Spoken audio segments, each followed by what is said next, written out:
Hello বন্ধুরা, কেমন আছো তোমরা? আশা করি খুব খুব ভালো আছো। তো বন্ধুরা, আজকে 10 তারিখ মে মাসের। গরম তো অনেক কমে গেছে, কারণ একটা বড় করে বৃষ্টি হয়েছে, একটা না দুটো, তোমাদের মোটামুটি দেখিয়েছি। তো তাই জন্য অনেকটাই গরম কমে গেছে। এখন দেখো ফ্যান চলছে, রাতে না ফ্যান চললে খুব ঠান্ডা লাগছে। দেখো 42 ডিগ্রি সহ্য হয়ে গেছিলো, আর এখন 32 ডিগ্রিতে গায়ে একটা চাদর গায়ে দিতে হয় রাতে। তা না হলে সকালবেলা উঠে দেখি এখানে ব্যথা ওখানে ব্যথা। তো যাই হোক, অনেক দিন গল্প করতে আসা হয়নি, এখন আসলাম। আজকে তো রূপসার স্কুল ছুটি পড়ে গেল 10 তারিখ মে মাসের। আর তোমরা জানো 25শে বৈশাখ রূপসার জন্মদিন ছিল। এবার না 25শে বৈশাখটা 8 তারিখে পড়েছে, তাই জন্য 8 তারিখেই রূপসার জন্মদিন পালন করলাম।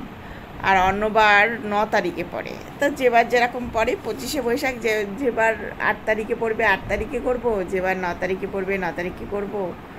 তো কিছুই করিনি, রূপসাকে প্রতিবার যেরকম 5 তরকারি ভাত এইসব করে দেওয়া হয় সেইটাই নিয়ম পালন করা। এছাড়া আমি কাউকেও ইনভাইট করিনি, কিছুই না।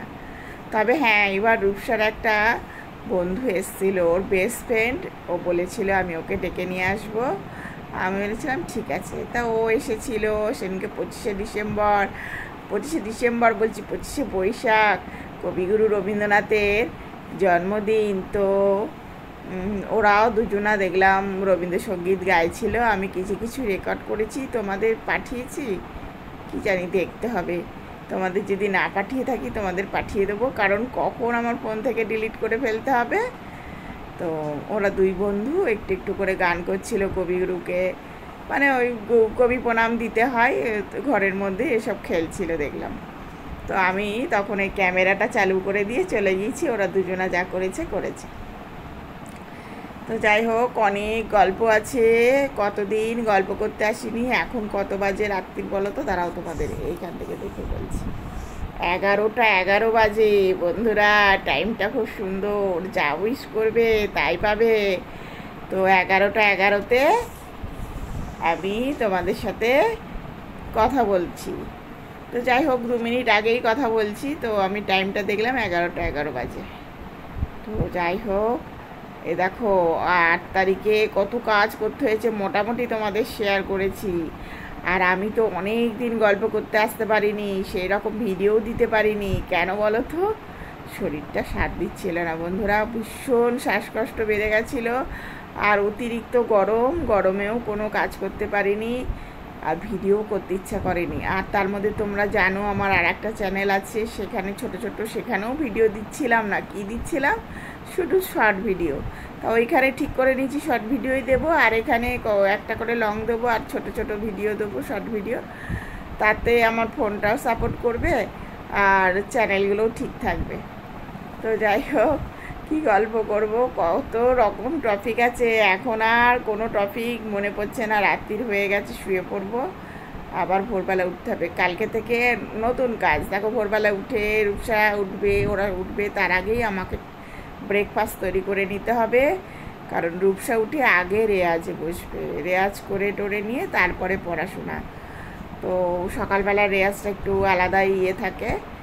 তারপরে ওর দেখো কত হোমওয়ার্ক দিয়েছে, 6খানা খাতা কিনে আনা হয়েছে হোমওয়ার্ক করার জন্য। এইবার আমাকে ঠেলে ঠেলে ঠেলে ঠেলে ঠেলাগাড়ি ঠেলে ঠেলে ঠেলে ঠেলে আমাকে সব হোমওয়ার্ক, 40 দিন ছুটি তো 20 দিনের মধ্যে তুলে ফেলতে হবে। এবার যদি এই 40টা দিন হোমওয়ার্ক নিয়েই পড়ে থাকে, তাহলে পড়াশোনা কখন হবে বলো?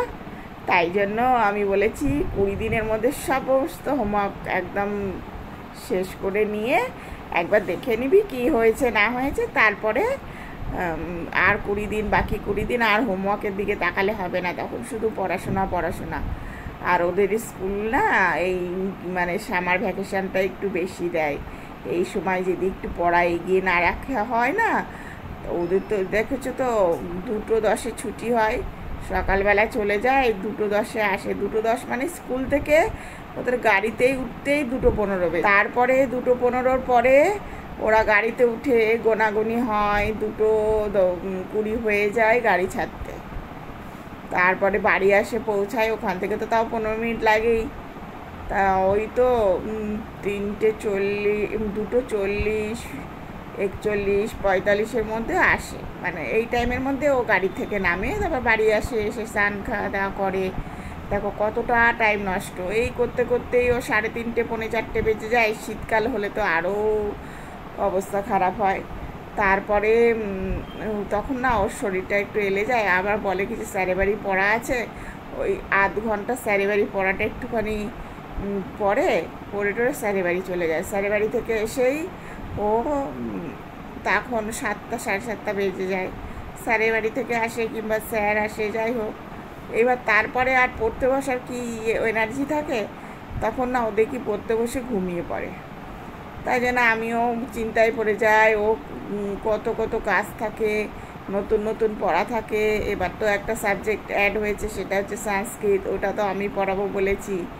তো দেখো কোথাকার কি কোথায় চলে গেল। তো যাই হোক, এইবার দেখি ও 6, তো আস্তে আস্তে সয়ে যাবে সব। ও দেখো ছোটো থেকে ব্যাগটা নিয়ে ও নড়তে পারতো না যখন নতুন স্কুল ভর্তি হলো। তারপরে আস্তে আস্তে আস্তে আস্তে দেখো এখন রূপসা ব্যাগটা নিজে নিজেই নিয়ে যায়, নিজে নিজেই নিয়ে আসে।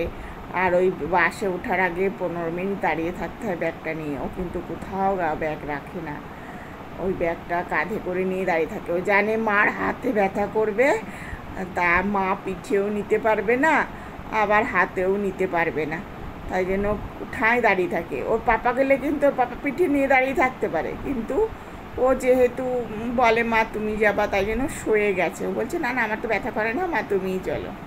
তো যাই হোক, রূপসা এইরকম করার কারণ হচ্ছে ও অনেক দিন আমি অসুস্থ ছিলাম, বিছানায় পড়া ছিলাম।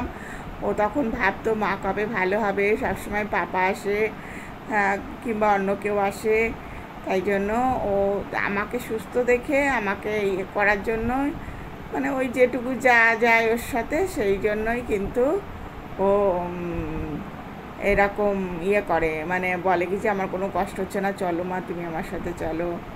আমাকে হাসতে দেখে আমাকে উঠে জামা পরতে থাকে। আগে তো কিছুই করতে পারতাম না, না আগে আমি আমার খাবারটাই খেতে পারতাম না, চামচে করে করে সব খাইয়ে দিত ওরা। চুল বাঁধতে পারতাম না, স্নান করতে পারতাম না, সব কিছু করিয়ে দিতে হতো, বসতে পারতাম না। আর না শুধু মুখটা কাঁদো কাঁদো থাকতো, ব্যথা হতো তো। আর এখন দেখো হাসি, সবসময় হাসি হাসি মুখ, আমার আর ব্যথা ট্যাথা করে না সেভাবে। তবে খুব গরমে খুব কষ্ট হয়, আর খুব শীতেও টান আসে।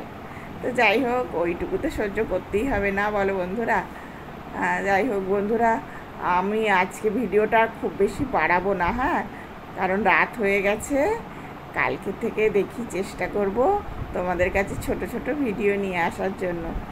ফোনটাকেও তো আবার ঠিক রাখতে হবে বলো। তো ছোট ছোট বলতে শর্ট ভিডিও না, এই লংয়ের মধ্যেই ছোট ছোট ভিডিও আমি আনবো। আর ওইদিকে আমার তো তোমাদের কাছে ভিডিও দিচ্ছি না বলে, আর ওইদিকে ইয়েও বাড়ছে না, কী বলে, ওয়াচ টাইমও বাড়ছে না। তো তোমরা খুব খুব ভালো থেকো। রূপসা ওইদিকে ঘুমিয়ে পড়েছে, তাই জন্য আর ওকে দেখালাম না, অনেক রাত হয়ে গেছে।